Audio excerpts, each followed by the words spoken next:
Hello, this is Magdala with A Time for God.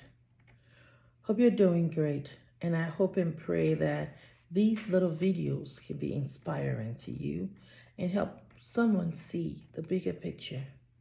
That yes, you're valued, you're loved, and God cares about the decisions you make.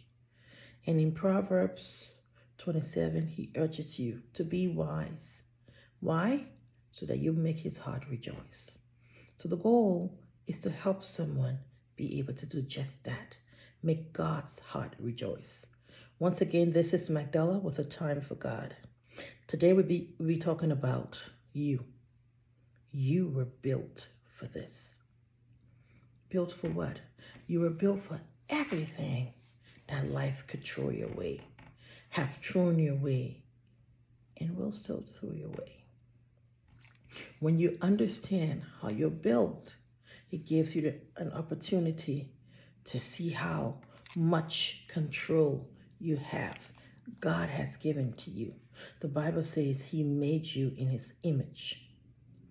Imagine the iPhone, being made in Apple's image. They put the seal behind it. You got God's seal on you. Before Apple puts a seal on the phone has to go through so many different processes and testings. It needs to pass each and every one to qualify for the seal. The same thing with you. The Bible says God knew you way from before in your mother's womb, and he knew your organs inside of you. So it had to be that just like any other product that is brought up must be tested and prepared for the atmosphere and the condition under which it must thrive and survive, you too have been prepared, tested, and ready for this atmosphere. Now, you were built for this. Ever wonder why when you pray, sometimes it seems like the problems get worse? Yeah, like just stop already. It's not going to work. And the hurt lingers from whatever thing people deal with. Sometimes the hurt is held onto. And that is what we're talking about today. You were built for this. That means the hurt, you can let it go. Why? Because you were built for this. How? Let's use the iPhone again as an example. See, with the iPhone, the manufacturer makes it in a way that in case it goes under extreme cold, you need to take it out of that environment, give it a chance to cool down, maybe turn it off a little bit. When it warms up to room temperature, try putting it back on, restart it.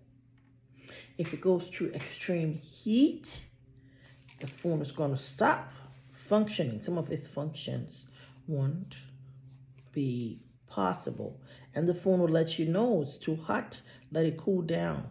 You take it out of that environment, allow it to cool down, restart or reboot your phone, and it can be new.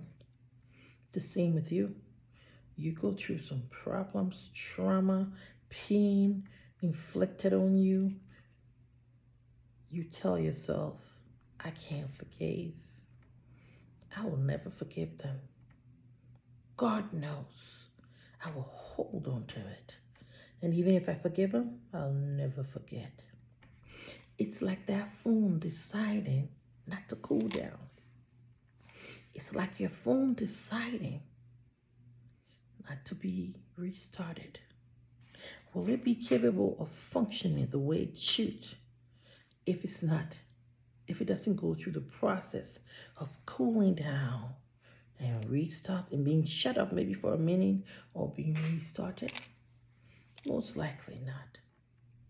Sometimes the problems we deal with our phones, they're fixable if you cut it off, right? You too. Sometimes the problems you deal with, if you extract yourself from the area, take it out of your heart. Don't keep it there. You don't hurt anybody by holding on. And holding on could be to good or bad. Holding on to the past. Holding on in the wrong way. Because some people got great memories. They don't want to let those memories go. And they don't want to accept that that time has come and gone. No, I can't deal with it. So they just live in that dream world. And it makes it easier temporarily. But your entire life is passing you by, lingering in the past. It's like refusing to shut the phone off or delete whatever app this is that is causing your phone this problem. It's too overloaded. Let it out. You say no. And just like the phone won't function right if you don't do the right thing for it, the same thing with you. You need to acknowledge whatever the past have brought, whatever the future is bringing, acknowledge it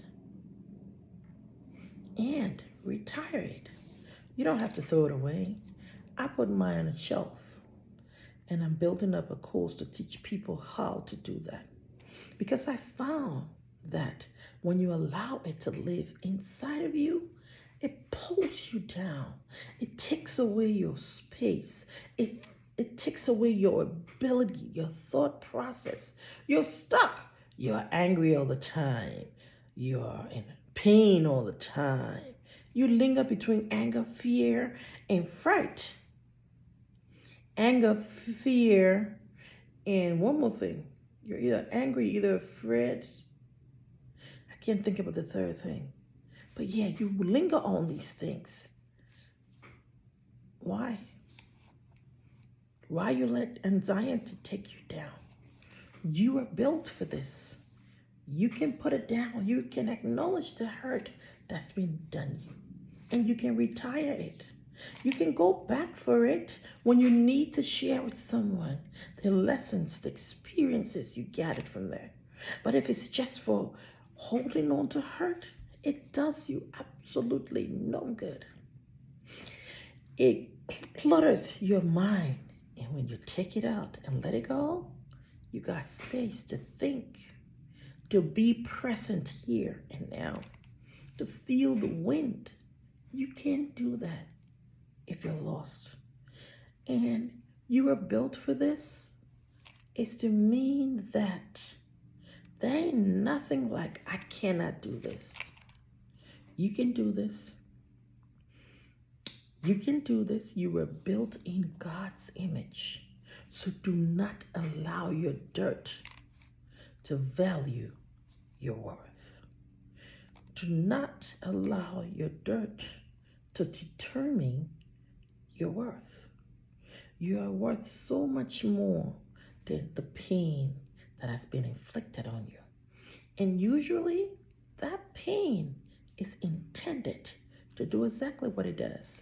Hold you down, make you afraid, make you lack the willpower to do one more thing, make you want to be locked up all day, talking about it all night, all day, all night.